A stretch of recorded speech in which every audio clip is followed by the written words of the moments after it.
to another edition of Gamers After Dark with your host Zero and my good buddy Be Magic.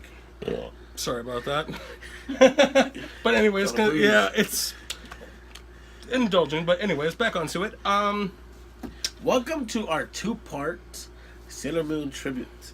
We're talking about some games and some anime. Exactly. And probably manga.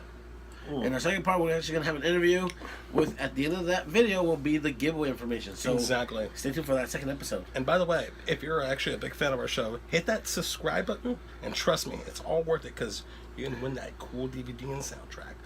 But continue with the story of it. Right. Basically, Sailor Moon came out in 1993 with about, let's see, the first game came out in 1993 for Sailor Moon. It was on, I think, the Famicom, actually. Yes. The Super Famicom. The Super Famicom.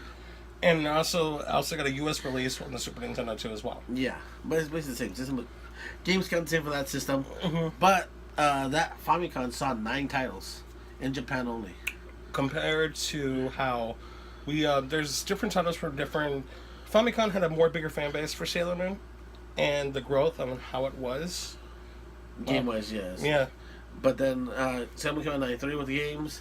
By 98, they had 20 titles, ranging from the Super Nintendo, Sega Genesis, the Saturn, Sega Pico, which is a little... You remember, if you're too young for that, folks, Sega Pico was actually in its prime on one of the first of development before Leapster. Leapfrog? Before Leapster, before any of those systems. Gotta love the Genesis. Always a Sega fan myself, but continue, my brother. Right. And basically, she had... By the end of 2016, she had about 38 games total, which ranged from the mobile game Sailor Moon Drops, which I played for a good year, and then it was pretty fun, by the way. It was fun. It was just basically a better version of Candy Crush without Crush. Sweet. And a bunch of mobile games and unofficial releases. And the PlayStation 1 actually had 2 games. I always wondered, was there any fan-made games of Sailor Moon? That's one official. One official was like a Sailor Moon Dash game. That's a mobile phone. It's probably somewhere on the mobile market for iPhone and Android. I would say it would be mostly on the Android because it gives more creativity to the gamer, the game developer to actually make a cool game like that to put on an iPhone or Apple. Yeah, like they did that Mario Dash one. Yeah. But not just that, Sailor Moon actually had an arcade game. Oh, yeah. 2 arcade games, but they never made it over here. They only stayed in Japan. Basically similar to the game you like, Final Fight. It was a side-scroller beat-em-up game. We all know why they want to come over here. It was Final Fight, and actually, by the way, I love both. By the way, back onto that. Final Fight, Streets of Rage, both love them, but It was a side-scroller. It was a side-scroller. But I think it would have made a big hit here if it came in the States, but... You know, I probably would have hit a wide audience, especially with girls. It was, in my opinion, I always loved Sailor Moon for the fact that she was girl power before the Spice Girls. In their own version. Kawaii. Yeah. And as the anime-wise of Sailor Moon, she's had about over 200 episodes, a live series, a reboot recently, and then a redub recently as well. And we're going to finish this off right now at the last segment. So, we were talking about this earlier recently. We were having a glass of Jewish wine. By the way, happy Passover to y'all. Anna Akira as Sailor Moon, we actually all agreed upon it. She could be a suited fit for it. It's not bad, but we want to hear your take on it. Who would be the best cast for an American version of Sailor Moon? Because you know how movies are nowadays. That goes to the shell. Yes. Not to mention that horrible, horrible movie, Dragon Ball. Oh God, we don't not talk about that. It's better than Daredevil, but Dragon Ball Evolution, I'm sorry to say, was just an abomination. But back on air farts, come on. Yeah, I know, dude. I know.